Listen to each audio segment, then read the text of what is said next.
द्रोणाचार्य के पास जाकर दुर्योधन ने जो कुछ कहा अब उसे बतलाते हैं। पश्यतां पाण्डुपुत्राणाम् आचार्य महतीं च मम व्यूढां द्रुपदपुत्रेण तव शिष्येण धीमता। हे आचार्य, आपके बुद्धिमान शिष्य द्रुपद पुत्र धृष्टद्युम्न द्वारा व्यूहाकार खड़ी की गई पांडव पुत्रों की इस बड़ी भारी सेना को देखिए। प्रश्न, धृष्टद्युम्न द्रुपद का पुत्र है, आपका शिष्य है और बुद्धिमान है। दुर्योधन ने ऐसा किस अभिप्राय से कहा? उत्तर, दुर्योधन बड़े चतुर कूटनीतिज्ञ थे। धृष्टद्युम्न के प्रति प्रतिहिंसा और पांडवों के प्रति द्रोणाचार्य की बुरी भावना उत्पन्न करके उन्हें विशेष उत्तेजित करने के लिए दुर्योधन ने धृष्टद्युम्न को द्रुपद पुत्र और आपका बुद्धिमान शिष्य कहा।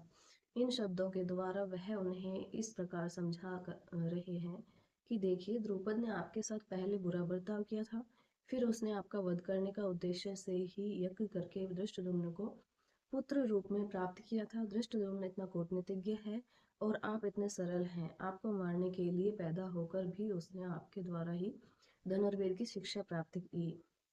फिर इस समय भी उसकी बुद्धिमानी देखिए कि उसने आप लोगों को छकाने के लिए कैसे सुंदर व्यूह रचना की है। ऐसे पुरुष को पांडवों ने अपना प्रधान सेनापति बनाया है। अब आप ही विचारिए कि आपका क्या कर्तव्य है। प्रश्न, कौरव सेना 11 अक्षौहिणी थी, पांडव सेना केवल 7 ही अक्षौहिणी थी।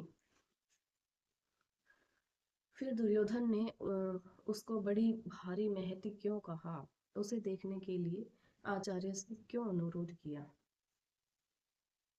उत्तर, संख्या में कम होने पर भी व्रज व्यू के कारण पांडव सेना बहुत बड़ी मालूम होती थी। दूसरी यह बात भी है कि संख्या में अपेक्षाकृत स्वल्प होने पर भी जिसमें पूर्ण सुव्यवस्था होती है वह सेना विशेष शक्तिशाली नहीं समझी जाती है। इसलिए दुर्योधन कह रहे हैं, आप इस व्यूहाकार खड़ी की हुई सुव्यवस्थित महती सेना को देखिए, ऐसा उपाय सोचिए जिससे हम लोग विजयी हों।